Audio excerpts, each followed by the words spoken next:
مصعب ابن زبیر تخت پر براجمان ہوا، اس کے سامنے مختار سقفی کا سر کاٹ کر لایا گیا۔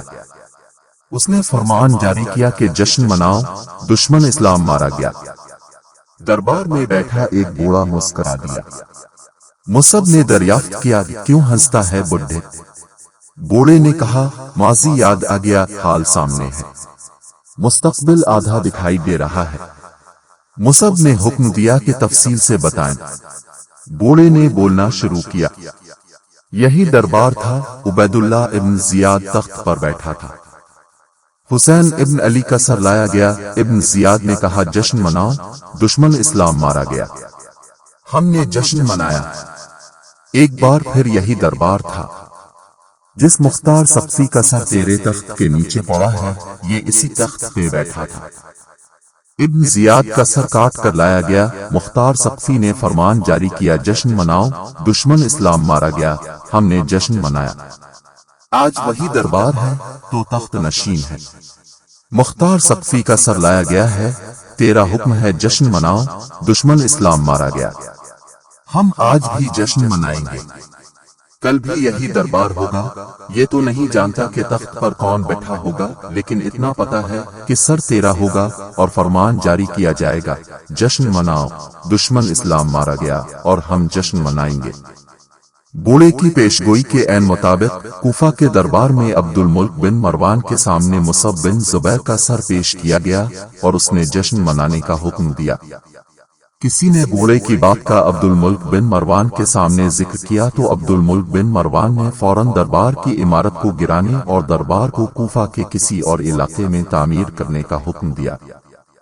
ہمارے ملک پاکستان میں بھی دیوں سے یہ سلسلہ جاری ہے۔ یہ دربار کا جشن آخر کب تک کوئی توئے گا؟ جو اس جشن والے دربار کو مسمار کر کے نیا دربار بنے گا، اس نظام کو سمندر برد کرے گا۔ یہ فرسودہ نظام ملک دشمن بھی ہے اور عوام دشمن بھی۔ چند اشرافیہ کے مستفید ہونے کے لیے یہ نظام بنایا گیا ہے۔ یہاں بھی دربار میں جشن کا سلسلہ چل رہا ہے۔ ہاں، مجھے اتنا یاد ہے کہ بھٹو گیا، ضیاء آیا، ہم نے جشن منایا۔ ضیاء الحق کا جہاز تباہ ہوا، جشن منایا۔ بے نظیر کی حکومت گری، جشن منایا۔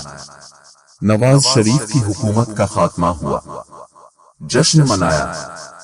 مشرف آیا، نواز شریف اور بے نظیر دونوں کو جلاوطن کر دیا، جشن منایا۔ دونوں واپس آ گئے، جشن منایا۔ مشرف گیا، پھر دربار میں جشن منایا۔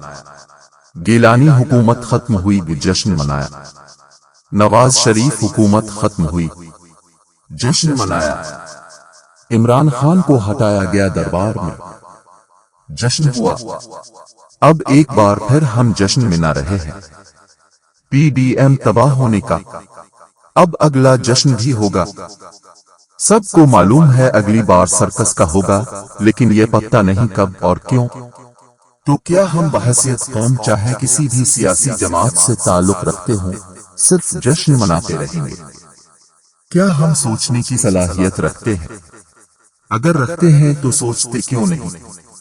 اندھی تقلید کوئی ہم سے سیکھے۔ ہمارا حال دیکھیں، ہمیں چوری اور کرپشن پر کوئی اعتراض نہیں، بس چور اور کرپ ہماری مرضی کا ہو۔ اس قوم کو کسی ایسے کی تلاش ہے جو اس عمارت کو گرا کر نئی عمارت کی تعمیر کا حکم دے، مگر عوام کی یہ ہجوم حقیقی قوم کب بنیں گے؟ اب یہ جشن کا سلسلہ ختم ہونا چاہیے اور ملک و قوم کی فلاح و بہبود، انسانیت کی خدمت، مظلوم عوام کا درد رکھنے والے کسی درویش کی ضرورت ہے جو اس جشن والے سلسلے کو ختم کرے۔ بہت ہو چکا، خدارا ایک قوم ہو کر سوچیں ملک کس طرف جا رہا ہے۔ سسٹم عملاً کولیپس کر چکا ہے۔ صدر اور وزیر اعظم ایک دوسرے کو تضحیک آمیز لہجے میں خطوط لکھ رہی ہے۔ سپریم کورٹ کے جج ایک دوسرے کے اختیارات کو چیلنج کر رہی ہے۔ الیکشن کمیشن صدر اور سپریم کورٹ کے احکامات ماننے سے گریزاں ہے۔ وفاقی حکومت الیکشن کمیشن کو فیسیلیٹیٹ کرنے سے انکاری ہے۔ گورنرز الیکشن کی تاریخ دینے کی آئینی ذمہ داری سے روگردانی کے مرتکب ہو رہی ہے۔ سیکیورٹی ایجنسیز پر الزام ہے کہ ایک پاپولر لیڈر اور سابق وزیر اعظم کی جان لینے کے در پہ ہے۔ ملک کا وزیر داخلہ ایک کرمنل گینگ کی طرح مارنے مرانے کی باتیں کر رہے ہیں۔ آزادی اظہار رائے پر عملاً سخت پہرا ہے، معیشت ڈیفالٹ کے دھانے پر ہے، سوشل فیبرک تباہ ہو چکا ہے، سکلز افرادی قوت ملک چھوڑ کر جا رہے ہیں، برین ڈرین جاری ہے، عوام پولرائزیشن کا شکار ہے۔ دوستو، اپنے آپ کو ریلیونٹ رکھیں، اپنی آئیڈیالوجی پر قائم رہتی ہوئے پولیٹیکل پولرائزیشن سے دور رہیں، اپنی صف بندی کریں، افرادی قوت میں اضافہ کریں۔ آئندہ آنے والے چند سال بہت اہم ہیں، انقلاب کی منزل زیادہ دور نہیں۔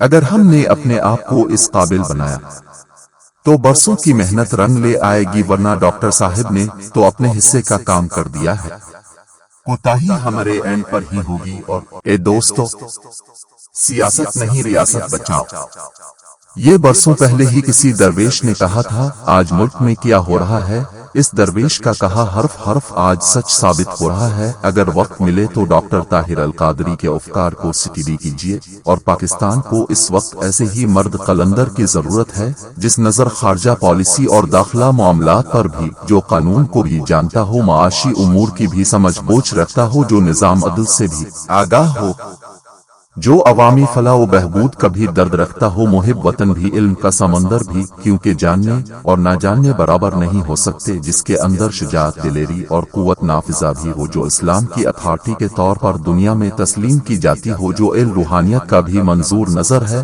اور اقبال کے عشق کا راہی اور مرد مومن ہے۔ یقینا اقبال کے خواب کی تعبیر قائد اعظم سے تھی، تو تکمیل اسی سے ممکن ہوگی۔ اس کے دست بازو بنو منہاج القرآن اس صدی کی رسول نما تحریک ہے، اس کا اب دنیا میں کوئی ثانی نہیں ہے، یہ آپ کو دنیا میں بھی آخرت میں سرخرو کرے گی۔